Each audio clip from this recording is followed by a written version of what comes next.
Wow what a dream final for KKR भाई। क्या जबरदस्त आउट क्लास क्रिकेट खेली इन्होंने यार। सनराइज हैदराबाद का कोई भी चांस नहीं था कल का मैच जीतने का। क्या जबरदस्त बॉलिंग हुई है यार, fast bowling on its peak. मजा आ गया देख के। क्या स्विंग हो रही थी बॉल नागिन की तरह भाई के सनराइज हैदराबाद के बैट्समैन को बिल्कुल भी समझ नहीं आया कि हो क्या रहा है। देखो भाई, मेरी पिक सनराइज हैदराबाद थी क्योंकि ऑन पेपर वो बहुत ही स्ट्रांग टीम लग रही थी, लेकिन केकेआर ने कल की जो परफॉर्मेंस की है ना, सरप्राइज कर दिया। शायद मुझे नहीं, सबको ही सरप्राइज कर दिया यार। Well deserve win. और जब भी भाई बॉलिंग चलती है ना, और जब फास्ट बॉलिंग ऐसी चलती है, मजा आता है वो मैच देख के।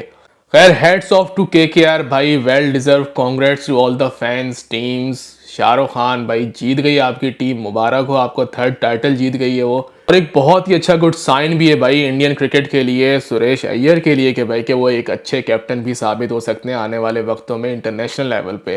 खैर, मैच तो आप सबने देखा ही होगा, लेकिन इसका आगे चल के पूरा डिटेल में रिव्यू करेंगे, क्या चीज़ अच्छी हुई और क्या चीज़ अच्छी नहीं हुई सनराइज हैदराबाद के लिए। उस पर हम चल के आगे बात करेंगे आज के एपिसोड में। और साथ ही साथ यार, पाकिस्तान और इंग्लैंड का जो सेकंड T20 आई है उस पर भी बात करेंगे। आई नो कि सबने मैच देखा होगा, काफ़ी ज़्यादा बातचीत हो चुकी है उसके ऊपर, लेकिन थोड़ा बहुत रिव्यू करेंगे उसके ऊपर। क्या वो चीज़ है जो अब चेंज होना बहुत ही ज़रूरी है अगर पाकिस्तान को आगे चल के इंग्लैंड की सीरीज़ जीतनी और T20 वर्ल्ड कप में कुछ परफॉर्म करना है, तो उसके ऊपर भी हम आगे चल के बात करेंगे। तो मेक श्योर पूरा एपिसोड एंड तक देखिएगा। और अगर सब्सक्राइब नहीं किया चैनल को तो जल्द से जल्द जाके सब्सक्राइब करें। तो फिर शुरू करें आज का एपिसोड नंबर 39।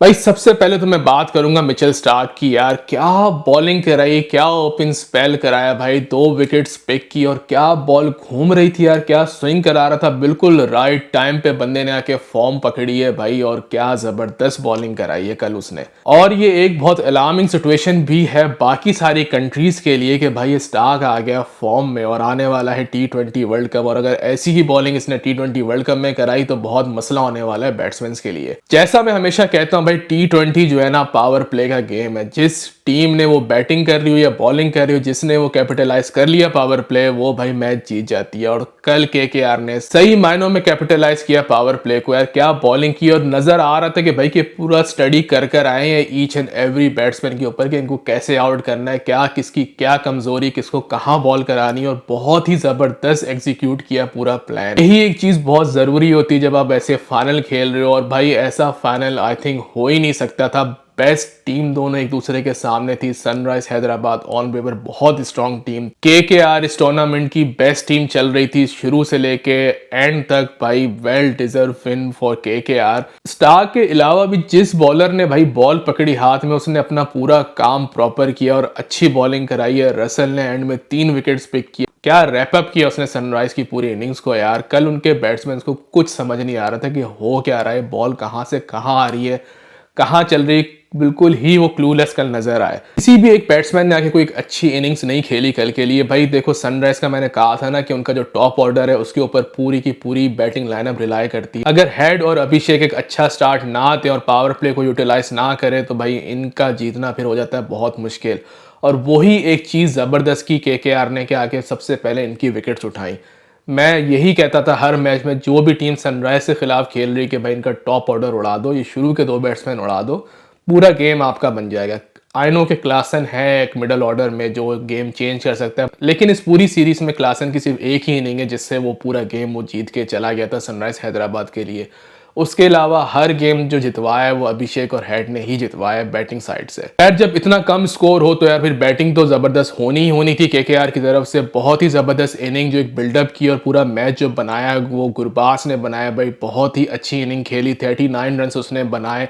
एक एंकर रोल प्ले किया कि उस जगह पे आपको कोई जरूरत नहीं थी कि जहां पे भाई पिच बिल्कुल लग रहा था बॉलिंग पिच है, तो उसने बहुत ही सेंसिबल क्रिकेट खेली। एक स्लो स्टार्ट था लेकिन वो रिक्वायर्ड था वहां पे कि स्कोर इतना ज्यादा था नहीं। एक बैट्समैन आपको चाहिए था जो एंड तक खड़ा रहे और पूरी एक इनिंग्स बिल्डअप करे, जो गुरबाज ने किया कल। बहुत ही एक अच्छी सेंसिबल इनिंग थी भाई, मजा आया उसको देख के। और क्या ही जबरदस्त एंड किया वेंकटेश अय्यर ने आके भाई। ये लड़का है बिल्कुल फायर पे और फॉर्म में, वेरी अमेजिंग और डिजर्विंग हाफ सेंचुरी, 52 रन बनाए भाई। क्या ही जबरदस्त शॉट खेले हैं यार। थोड़ा गेम एक वन साइडेड हो गया था, लेकिन यार मजा आया कि जिस तरह केकेआर बिल्कुल हावी हो गया सनराइज हैदराबाद पे कि उनको कुछ समझ नहीं आया कि अब करें तो करें क्या।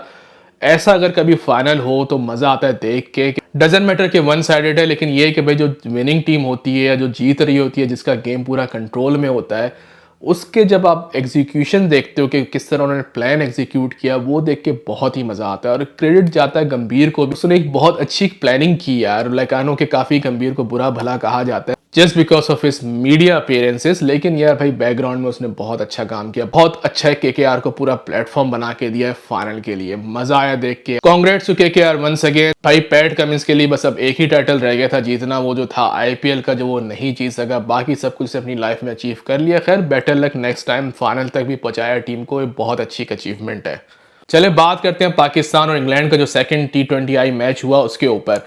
भाई मैच रिव्यू तो नहीं करूंगा, मैच आप सबने देख ही लिया होगा। मैं सिर्फ बात करूंगा क्या चीज़ अच्छी हुई और क्या बुरी हुई और अब क्या चेंज करने की ज़रूरत है। भाई सबसे पहले जो ज़रूरत है वो है बैटिंग लाइनअप को अब चेंज करने की, कि साइम भाई को अब करना पड़ेगा साइड लाइन, कि बहुत ही नुकसान हो रहा है बैटिंग के लिए। मैं जैसे हमेशा कहता हूं भाई कि power play is must, power play को यूटिलाइज करो, और पाकिस्तान का हमेशा ही प्लान खराब होता है पावर प्ले के लिए। डजंट मैटर कि वो बैटिंग कर रहे हो, डजंट मैटर कि वो बॉलिंग कर रहे हो, दोनों टाइम पे वो पावर प्ले ही यूटिलाइज नहीं करते प्रॉपर तरीके से। यही चीज कल के मैच सनराइज हैदराबाद और केकेआर की हुई। सनराइज ने कैपिटलाइज नहीं किया पावर प्ले को, मैच हार गए। तो यही चीज कंटिन्यूसली पाकिस्तान के साथ होती ही चली जा रही है। साइम आई कैन अंडरस्टैंड बहुत अच्छा क्रिकेटर होगा, फ्यूचर है पाकिस्तान का जो भी है, लेकिन अभी वो इमेच्योर है मेरे ख्याल से। वो जो एक नो लुकिंग शॉट के चक्कर में वो हमेशा आउट होता है। देखो भाई ये जो चीज़ें हैं ना, ये शोखापना और ये सब चीज़ें, ये लीग के लेवल पे काम करती हैं, इंटरनेशनल लेवल पे नहीं काम करती। इंटरनेशनल लेवल पे जो प्लेइंग 11 आपके पास खेल रही होती है, वो भाई बेस्ट प्लेयर्स होते हैं।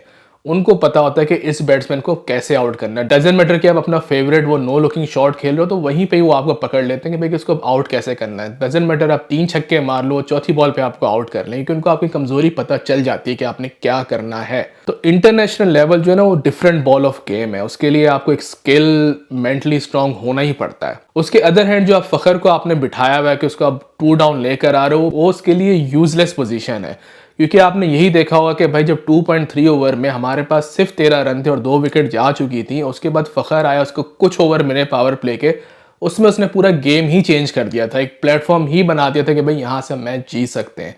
अगर वही वो चीज़ उसको शुरू से मिली होती है कि अगर वो पहले ही ओवर से आया होता पावर प्ले खेलने के लिए, तो वो पूरा गेम वहीं पे फिनिश कर सकता है। फखर को जो है ना 20 या 25 बॉलें चाहिए, वो पूरा गेम बना देगा। लास्ट गेम में भी उसने 21 बॉल्स पे 45 रन बना दिए। तो वो भाई उसका काम ही यही है कि अच्छा स्टार्टअप देना। हम जो अभी रिजवान और साइम की ओपनिंग पे चल रहे हैं, वो बहुत ही नुकसानदेह जा रही है इस वक्त। और अब ये कि अब ये चेंज करना पड़ेगा, साइम को बिठाना पड़ेगा या उसको नीचे लाना पड़ेगा, जो भी करना पड़ेगा। फखर को अब 100% ओपन करनी ही करनी है। और साथ ही साथ मैं तो कहता हूँ बाबर ओपन पर आए, रिजवान से भी अब आई थिंक हैंडल नहीं हो पा रही सिचुएशन, वो भी काफ़ी चीपली आउट हो रहे हैं इंटरनेशनल लेवल पे, या उनकी फॉर्म का मसला है जो भी है। ये कि आपको एक प्रॉपर बैट्समैन पावर हिटर दूसरे एंड पे आना चाहिए। और बाबर की अभी फॉर्म काफ़ी अच्छी चल रही है, स्ट्राइक रेट्स वगैरह सब कुछ बहुत अच्छा चल रहा है उसका। मेरे ख्याल से तो बाबर और फखर को अब ओपन करनी चाहिए, रिजवान को भले आप अब 1 डाउन लेकर आ जाओ। दूसरी चीज़ कि भाई आजम खान को भी बहुत ज़्यादा अब चांसेस मिल चुके हैं। आई डोंट नो कि और कितने चांसेस उनको मिलेंगे, कब वो अपनी स्किल शो करेंगे मुझे नहीं समझ आती। क्योंकि जो उनकी पोजीशन है वो एक बहुत क्रिटिकल पोजीशन है। उस टाइम पे आके गेम बहुत ही फंसा हुआ होता है और वो कोई ऐसा बैट्समैन चाहिए कि जो गेम निकाल के दे वहाँ पे, और वो बहुत ही आसानी से अपनी विकेट दे के चले जाते हैं। तो मेरे ख्याल से तो अब आजम खान को भी साइडलाइन कर देना चाहिए, या उनको टीम के साथ थोड़ा टाइम तक लेके चलने और देखें भाई कि वो कितना डेवलप हो सकते हैं। लेकिन आई डाउट भाई, अब इतने इनफ चांसेस मिल चुके हैं। लेकिन मसला ये है कि he is a part of T20 team, अब उनको चेंज तो कर भी नहीं सकते भाई। होपफुली कुछ ना कुछ करके अब ये परफॉर्म कर दें, नहीं तो भाई मेरे ख्याल से तो इनका सारा कैरियर जो है वो लीग क्रिकेट पे ही है। He is not international material unfortunately. उसके साथ साथ काफी लोग क्रिटिसाइज कर रहे हैं भाई इफ्तिखार और इमाद के ऊपर कि यार उन्होंने आके मैच फिनिश नहीं किया, उन्होंने स्कोर नहीं किया, ये नहीं किया। देखो भाई उनका काम है एक मैच फिनिशर का, उनका काम एंकरिंग का नहीं है। जिस पोजीशन पे दोनों आए उस टाइम पे गेम बिल्कुल ही फंसा हुआ था, उस टाइम पे चांसेस थे कि पाकिस्तान हार जाएगा। तो उनको वहां पे एक एंकरिंग रोल भी खेलना था और साथ ही साथ स्कोर भी करना था जल्द से जल्द। ये जो दोनों चीज़ें ना बहुत ही डिफिकल्ट हो जाती हैं। ये चीज़ें आप अचीव कर सकते हो ओडीआई टेस्ट में, लेकिन T20 बहुत फास्ट गेम है, उसमें बहुत ही डिफिकल्ट है ये करना। फिर भी दोनों ने काफ़ी अच्छी परफॉर्मेंस दी, मेरे ख्याल से तो कोई बुरी परफॉर्मेंस नहीं थी। अगर यही चीज़ होती कि भाई उन्होंने गेम फिनिश करना है, अगर कुछ ऐसा गेम बना हुआ होता कि भाई टॉप ऑर्डर बैट्समैन ने अपना एक रोल प्ले कर दिया, अब इनका काम है फिनिश करना, तो वो कर सकते थे। लेकिन वो सिचुएशन थी नहीं गेम फिनिश करने की, वो तो बेसिकली सिचुएशन थी कि अभी भाई मैच बचाना है, तो वो उनका काम है नहीं। बॉलिंग साइड से भाई इमाद ने बहुत ही ज़बरदस्त बॉलिंग कराई यार, बहुत ही अमेजिंग 2 विकेट्स उसने पिक की। इवन दो शाहीन शाह अफरीदी ने भी बहुत ही अच्छी एक बॉलिंग कराई भाई। ये जो पिच थी ना, ये 200 प्लस की पिच थी, बहुत अच्छी बॉलिंग हुई एक तरीके से मेरे हिसाब से कि 180 के आसपास उन्होंने स्कोर पकड़ लिया। और ये भाई बहुत ही नॉर्मल स्कोर है आजकल T20 में, और ये इजीली चेस भी होता है। जो चेज नहीं हो सका वो सारा का सारा जो ब्लेम है हमारी बैटिंग पे, बॉलिंग पे नहीं है, सिवाय एक बॉलर के शादाब खान। आई थिंक भाई अब इनका भी बहुत हो चुका है, बहुत टाइम से हम इनको ट्रैक कर रहे हैं, इनका कोई चांस नज़र मुझे नहीं आ रहा कि फॉर्म में आने वाले हैं। क्या ही घटिया तरीन बॉलिंग हो रही है। और यार मुझे ये चीज़ भी समझ नहीं आती, Babar Azam I can understand, amazing cricketer, world class best cricketer भाई, लेकिन 3 साल हो चुके हैं अब आपको एज अ कैप्टन। आपको अब ये चीज़ थोड़ी समझ लेनी चाहिए कि भाई कि आप स्क्रिप्ट के ऊपर नहीं जा सकते, आप गेम सिचुएशन के हिसाब से कैप्टनसी करो यार। आप शादाब का पहला ओवर ही इतना गंदा गया था, चलो उसको दूसरा दे दिया, वो भी इतना गंदा गया, बाकी 2 ओवर देने की क्या जरूरत थी? वो भाई 50 रन दे के चला गया। आपके पास पार्ट टाइमर्स बॉलर थे, इफ्तिखार था, साइम था, आप उनको यूटिलाइज कर लेते अगर आपको एक और बॉलर चाहिए था तो। आपको क्या जरूरत थी कि शादाब के सारे ओवर करवाने? भाई शादाब को अगर आप एज अ बैट्समैन खिला रहे हो, एज अ ऑलराउंडर खिला रहे हो टीम में, तो वहां भी उसका कोई यूज़ नहीं है। शादाब जो है सिर्फ आके वो एक लप्पे मारता है हर बॉल को, और वो सिर्फ तभी कामयाब हो सकता है कि भाई जब पूरा गेम निकल गया और पाकिस्तान के फेवर में गेम बैठा हो और वो आके फिनिश ऑफ कर दे गेम को।